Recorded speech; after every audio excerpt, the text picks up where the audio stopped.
வணக்கம். மாலை முரசு செய்திகளை விரிவாக பார்ப்பதற்கு முன்பாக முதல் தலைப்புச் செய்திகளை பார்க்கலாம். பொங்கல் பரிசு தொகுப்புக்கான டோக்கன் ஜனவரி முதல் வாரத்தில் விநியோகம் செய்யப்பட இருப்பதாக தகவல். பரிசு தொகுப்போடு 3000 ரூபாயை வழங்குவதற்கு அரசு முடிவு செய்திருப்பதாக பரவும் தகவலால் மக்கள் எதிர்பார்ப்பு.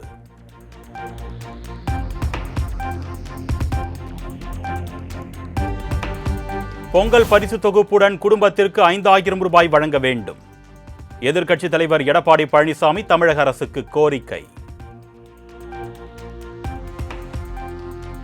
ஏழை எளிய மக்கள் தைப்பொங்கல் அன்று மகிழ்ச்சியாக அந்த பண்டிகை கொண்டாட முடியாத ஒரு சூழல் இருக்கின்ற அந்த மக்களுக்கு இந்த ஆண்டாவது இந்த மக்களுடைய மனம் குளிர்கின்ற விதமாக, மகிழ்ச்சி அடைகின்ற விதமாக ஒவ்வொரு குடும்பத்தையும் பொங்கல் மகிழ்ச்சியோடு கொண்டாடுகின்ற விதமாக 5000 ரூபாய் பொங்கல் தொகுப்பில் ஒவ்வொரு குடும்பத்தையும் வழங்க வேண்டும் என்று கேட்டுக்கிறேன்.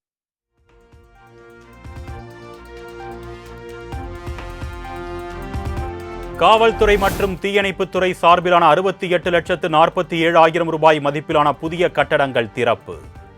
சென்னை தலைமைச் செயலகத்தில் இருந்து காணொலி வாயிலாக திறந்து வைத்தார் முதலமைச்சர் மு க ஸ்டாலின்.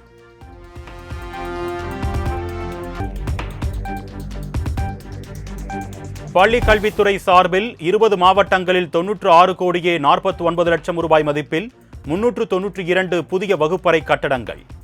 முதலமைச்சர் மு க ஸ்டாலின் சென்னை தலைமைச் செயலகத்தில் இருந்து காணொலி வாயிலாக திறந்து வைத்தார்.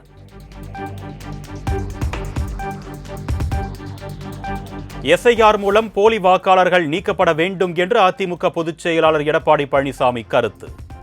இறந்த வாக்காளர்கள் மூலம் திமுக வெற்றி பெற்று வந்ததாக விமர்சனம். நிறைவேற்றப்பட்டு விட்டால் போலி வாக்காளர் நீக்கப்பட்டுள்ளனர். போலி வாக்காளர்னா எல்லாமே இரட்டை வாக்காளர், போலி வாக்காளர். அதில் யாரெல்லாம் உண்மையான வாக்காளரை தவிர்த்து மீதியெல்லாம் வாக்காளர் பட்டியலில் இடம்பெற்று அத்தனை பேருமே போலி வாக்காளர் தான் கருதப்படுவாங்க.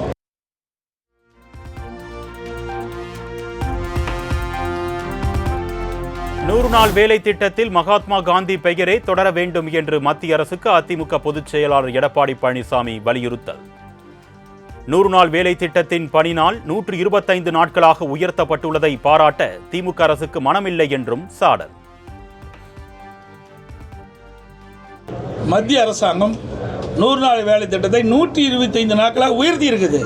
பாராட்ட மனமில்லை. அதில் பெயர் மாற்றம் சொன்னீங்க, அந்த பெயர் தொடர வேண்டும் என்று நாங்கள் கோரிக்கை வச்சிருக்கிறோம்.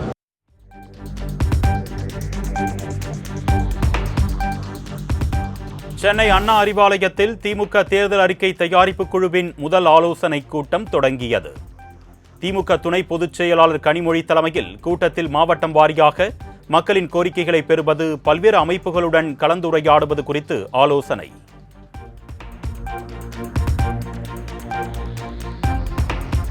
முதலமைச்சரும் திமுக தலைவருமான மு க ஸ்டாலினுடன் அக்கட்சி தேர்தல் அறிக்கை தயாரிப்பு குழுவினர் சந்திப்பு. மாவட்ட வாரியாக மக்களின் கோரிக்கைகளை பெறுவது குறித்து பல்வேறு அறிவுறுத்தல்கள் வழங்கப்பட்டதாக தகவல்.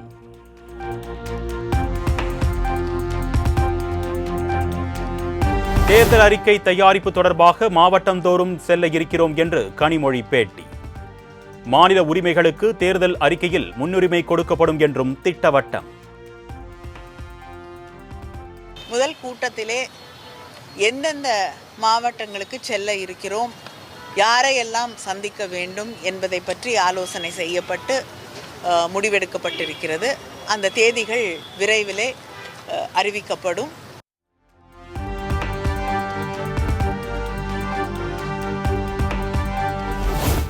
நூறு நாள் வேலை திட்டத்தில் நிதிச்சுமை என்றால் நாடாளுமன்றத்தில்தான் திமுக எம்பிக்கள் குரல் கொடுக்க வேண்டும் என்று இபிஎஸ் கருத்து. வருவாய் பற்றாக்குறையை குறைக்க திமுக அரசு நிபுணர் குழு அமைத்த பின்னரே தமிழகத்தின் கடன் சுமை அதிகரித்திருப்பதாகவும் சாடல். நாடாளுமன்றத்தில் வாதாட வேண்டியது நாடாளுமன்றத்தில் வாதாடணும். அதுக்கு தானே தமிழ்நாட்டில் திராவிட முன்னேற்ற கழகம் மற்றும் கூட்டணி கட்சியை சேர்ந்தவர்கள் 39 நாடாளுமன்றத்தில் இருக்கிறாங்க. ஆக நாடாளுமன்றத்தில் இதை பிரச்சனை எழுப்ப வேணும். மாநில அரசுக்கு சில நிதி பிரச்சனை ஏற்படுது என்று நாடாளுமன்றத்தில் தெரிவிக்க வேணும்.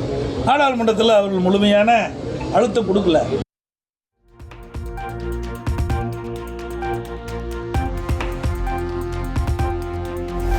கண்டிப்பா ஒரு ஒளி பிறக்கும், அந்த ஒளி நம்மை வழி நடத்தும். மாமல்லபுரத்தில் நடந்த சமத்துவ கிறிஸ்துமஸ் விழாவில் தவிக தலைவர் விஜய் பேச்சு. ஒரு ஒளி ஒன்று பிறக்கும், அந்த ஒளி நம்மளை வழி நடத்தும்.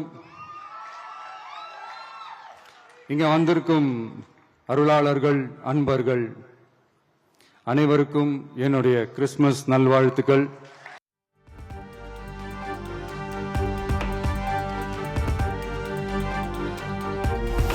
சமூக சமய நல்லிணக்கத்தை பாதுகாப்பதில் தவிக 100% உறுதியாக இருக்கும், அதில் எந்தவித சமரசமும் இல்லை. மாமல்லபுரத்தில் நடைபெற்ற கிறிஸ்துமஸ் நிகழ்ச்சியில் தவிக தலைவர் விஜய் பேச்சு. இந்த விழாவில் நான் ஒரு உறுதியை ஒன்று கொடுக்கிறேன். நானும் தமிழக வெற்றி கழகமும் சமூக சமய நல்லிணக்கத்தை பாதுகாக்கிறதுல 100% உறுதியா இருப்போம்.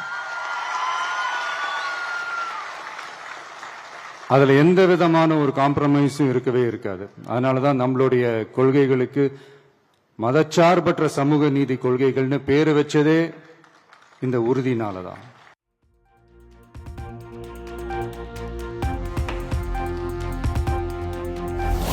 அரசு ஊழியர்கள் மற்றும் ஆசிரியர்களுடன் சென்னை தலைமைச் செயலகத்தில் அமைச்சர்கள் ஏவா வேலு, தங்கம் தென்னரசு, அன்பில் மகேஷ் முக்கிய பேச்சுவார்த்தை.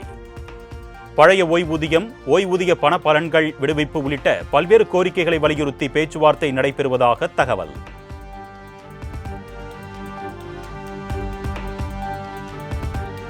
தமிழ்நாடு செவிலியர்கள் சங்கத்தினருடன் சென்னை கிண்டியில் உள்ள தமிழ்நாடு டாக்டர் எம்ஜிஆர் மருத்துவ பல்கலைக்கழகத்தில் அமைச்சர் மா சுப்பிரமணியன் நடத்திய பேச்சுவார்த்தை தோல்வி.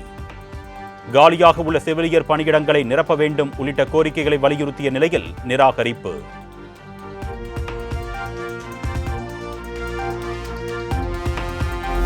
தேர்தல் வாக்குறுதிகளை நிறைவேற்ற வலியுறுத்தி செவிலியர் சங்கங்களின் கூட்டமைப்பு சார்பில் தமிழகம் முழுவதும் தொடர் போராட்டம். கண்களில் கருப்பு துணி உள்ளிட்ட பல்வேறு நூதன முறைகளில் அரசுக்கு எதிராக முழக்கம்.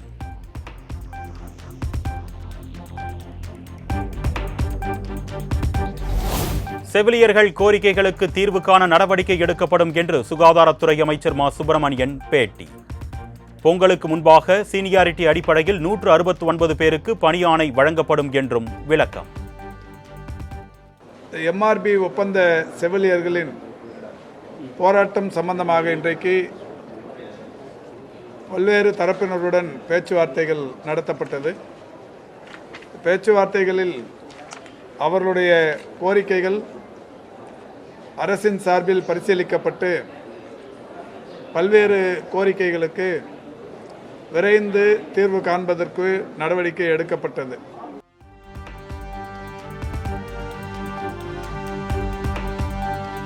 திருப்பரங்குன்றம் மலை மீது பக்தர்கள் செல்ல 19 நாட்களுக்கு பின் காவல்துறை அனுமதி. வழக்கம் போல் காலை 6 மணி முதல் மாலை 6 மணி வரை அனுமதிக்கப்படுகின்றன.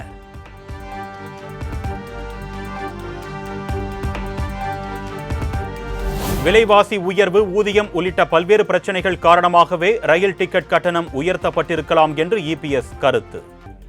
மக்களின் நலனை கருத்தில் கொண்டு ரயில் டிக்கெட் கட்டண உயர்வை மத்திய அரசு திரும்ப பெற வேண்டும் என்றும் வலியுறுத்தல். உயர்வு, எரிபொருள் உயர்வு, அதில் உரிபாகங்களோட உயர்வு, இதையெல்லாம் சம்பள உயர்வு, இதையெல்லாம் கணக்கிட்டு தான் அவ்வப்போது உயர்த்துவாங்க. நம்முடைய சேலம் வரைக்கும் ஒரு 5 ரூபா உயர்த்துறதுக்கு 2 பைசா உயர்த்துக்கா சொல்கிறாங்க. ஒரு கிலோமீட்டர் 2 பைசா உயர்த்துக்கான்னு சொல்கிறாங்க. இதை கூட இப்போ அரசு, இந்த மத்திய அரசு பரிசீலிக்க வேண்டும் என்று கேட்டுக்கிறேன்.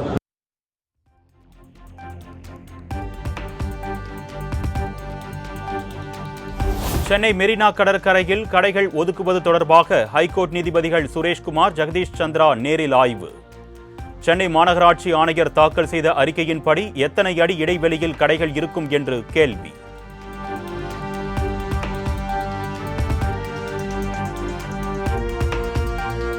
சென்னை மெரினாவில் கடைகளுக்கு நீலக்கொடி சான்றிதழ் வழங்குவது தொடர்பாக எந்த பிரச்சனையும் இல்லை என்று நடவடிக்கை எடுக்கப்பட வேண்டும். மெரினா கடற்கரையிலேயே அதிகாரிகளுக்கு நீதிபதிகள் உத்தரவு.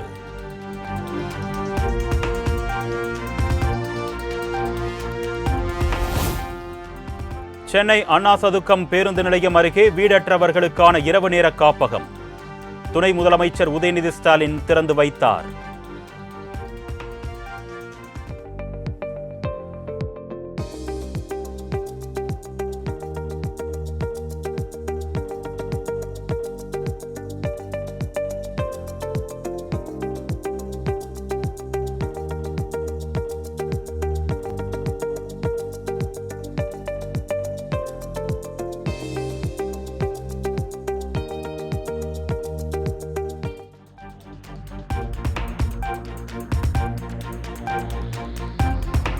சென்னையில் ஆபரண தங்கத்தின் விலை சவரனுக்கு 640 ரூபாய் உயர்ந்து 99,840 ரூபாய்க்கு விற்பனை. 1 கிராம் தங்கம் 12,480 ரூபாய்க்கு விற்பனையாகிறது.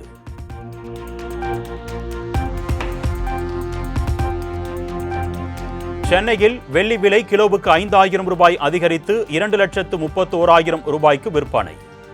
கிராமுக்கு 5 ரூபாய் உயர்ந்து 1 கிராம் 231 ரூபாய்க்கு விற்பனையாகிறது.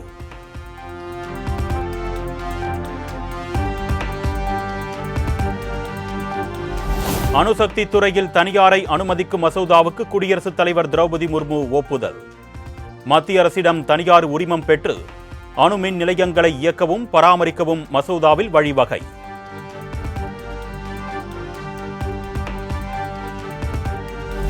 ஹைதராபாத்தில் கடை திறப்பு விழாவின் போது நடிகை சமந்தாவுடன் புகைப்படம் எடுத்துக்கொள்ள முண்டியடித்த ரசிகர்கள். தப்பித்தோம் பிழைத்தோம் என சமந்தா வேகமாக காருக்குள் செல்லும் வீடியோ வைரல்.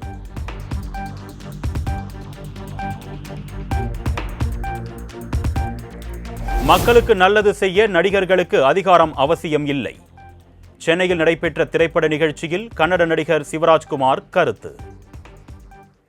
பாலிடிக்ஸ் வந்து ஃபர்ஸ்ட் எனக்கு பாலிடிக்ஸ் என்ன தெரியாது sir. First of all main thing இங்கே என்ன பண்ணணுமோ ஹெல்ப் பண்ணுமோ கண்டிப்பாக அது பண்ணிகிட்டே இருக்கோம். அதுக்கு வந்து எங்களுக்கு ஒரு பவர் வேணாம். அதுக்கு நாங்கள் யாருக்கு வேணால் பண்ணலாம். I need not show partiality. I can do for everybody. But politics sometimes it doesn't happen like that. Only to some people they will do, not for everybody. But we can do for everybody, and I don't care for anybody because it's my money whom I want to help. That's all.